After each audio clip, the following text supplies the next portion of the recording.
sunshine. নমস্কার বন্ধুরা, ঘরোয়া ঘরকন্যায় সকলকে স্বাগত জানাই। বন্ধুরা, আপনারা সকলে কেমন আছেন? আশা করি প্রত্যেকে ভালো আছেন। বন্ধুরা, আমিও ভালো আছি। তো বন্ধুরা, আজ আমি নিয়ে এসেছি ব্রোকলির এক রেসিপি। আমি নাম দিয়েছি ব্রোকলির মিক্সচার। জানি না সঠিক হয়েছে কি না, আপনারাই বলতে পারবেন, যদি এটা আমার নিজস্ব রেসিপি। তা আমি প্রথমে কিছু পরিমাণ ব্রোকলি নিয়েছি, এখানে গাজর, এখানে পেঁয়াজকলি, আর এখানে আমি নিয়েছি আলু আর বেগুন, আর এখানে আছে ডিম, মটরশুঁটি, কাঁচা লঙ্কা আর রসুন, টমেটো, আদা সব জিরিয়ান করে আমি কেটে নিয়েছি। আর মশলা হিসেবে কী কী নিয়েছি, নুন নিয়েছি, গোলমরিচ শুকনো খোলায় ভেজে গুঁড়ো করে নিয়েছি, আর এখানে আছে হলুদ, আর এখানে আছে ধনে জিরের গুঁড়ো। হ্যাঁ, তা সবার প্রথমে বন্ধুরা, আমার ব্রোকলিটাকে একটু, যেহেতু এটা মানে খুব পুষ্টিকর খাবার, এটা আমরা প্রত্যেকেই জানি সবুজ জাতীয় সবজি সবসময় পুষ্টিকর খাবার হয়। তো আমি একটু ভেতরে পোকা আছে নাকি সেটা দেখে নেওয়ার জন্য আমি একটু গরম জলে হালকা করে আমি ফুটিয়ে নেবো। হ্যাঁ, পুরো সেদ্ধ করব না, একটু জাস্ট আমি গরম জলে দিয়ে আবার তুলে নেব। তা না হলে বেশি সেদ্ধ করলে এর পুষ্টির যে গুণটা থাকে সেটা বেরিয়ে যাবে। তাই আমি প্রথমে ব্রোকলিটাকে আমি হালকা গরম জলে ফুটিয়ে নিচ্ছি একটু।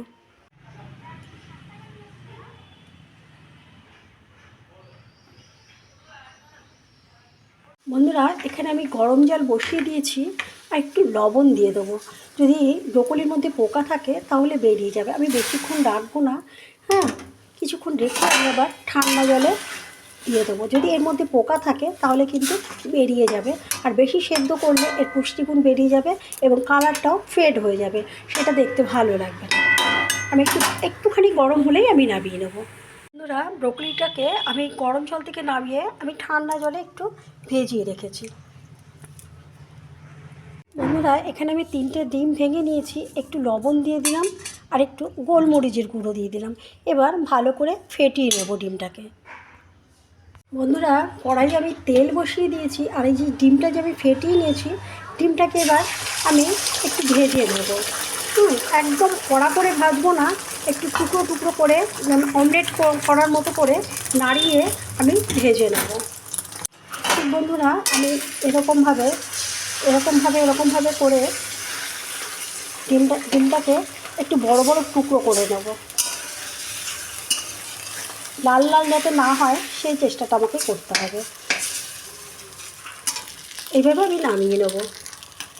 বন্ধুরা, এই যে ডিমগুলোকে আমি ঠিক এরকমভাবে করে নিয়েছি।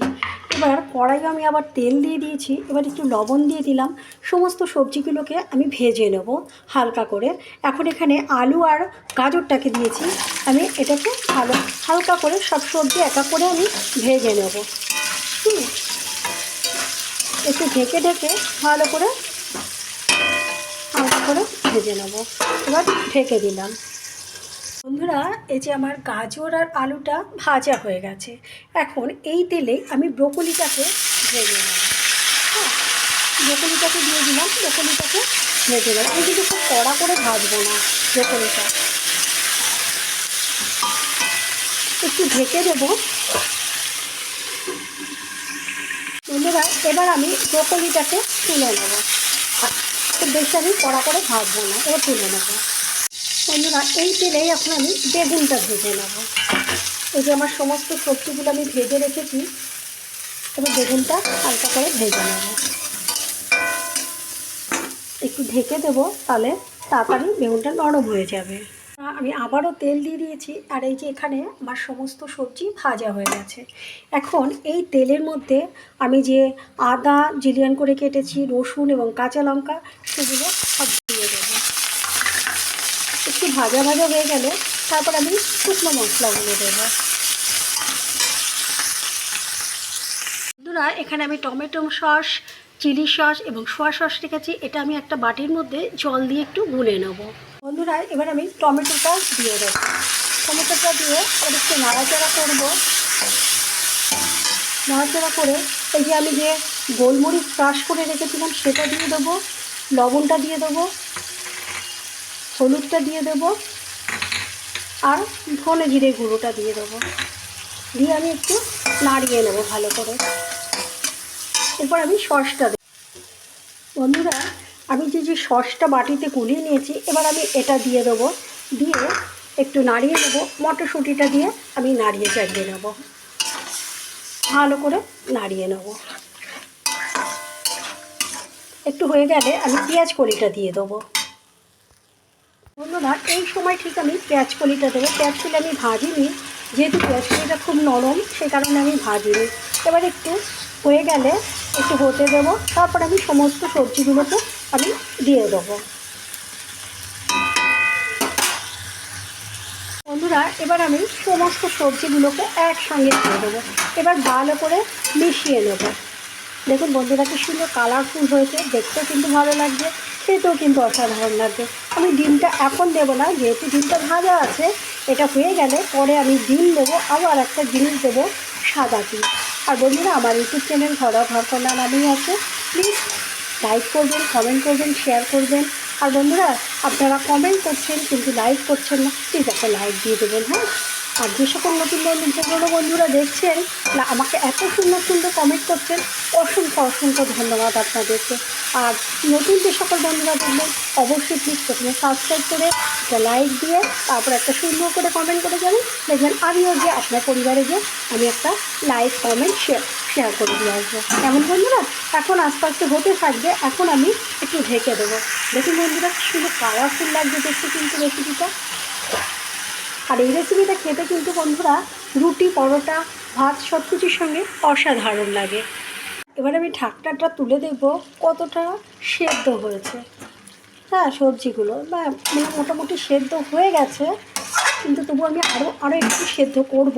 এখন এই সময় আমি ঠিক ডিমের যে ভুজিয়াটা আমি করে রেখেছিলাম না বড় বড় করে, সেটা আমি দিয়ে দেবো। হ্যাঁ, সেটা দিয়ে আমি আবার ভালো করে মিশিয়ে নেব। বন্ধুরা রেসিপিটা কিন্তু অসাধারণ লাগে রুটি পরোটা দিয়ে খেতে। ভালো করে মিশিয়ে নেব। দেখুন বন্ধুরা কি সুন্দর কালারফুল হয়েছে, দেখতেও কত ভালো লাগছে। এবার আবারও আমি ঢেকে দেবো, আবারও আমি একটু ঢেকে দেবো। এই সবজিটা সচরাচর একটু ঢেকে ঢেকে করলেই খেতে বেশি টেস্ট হয়। এবার আমি একটু তুলে দেখব। হ্যাঁ, সবজিটা প্রায় হয়ে এসেছে, একটু নিচ থেকে নাড়িয়ে দিলাম। ঠিক এই সময় বন্ধুরা আমার সবজিটা যেহেতু হয়ে এসেছে, ওপর থেকে আমি একটু তিল ছিটিয়ে দিলাম। আর বন্ধুরা আমি ম্যাক্সিমাম জিনিস একটু তিল ইউজ করি, তার কারণ আমার ঘরে না তিলের ফ্লেভারটা প্রত্যেকে খুব ভালো খায়, এই কারণে আমি ইউজ করি।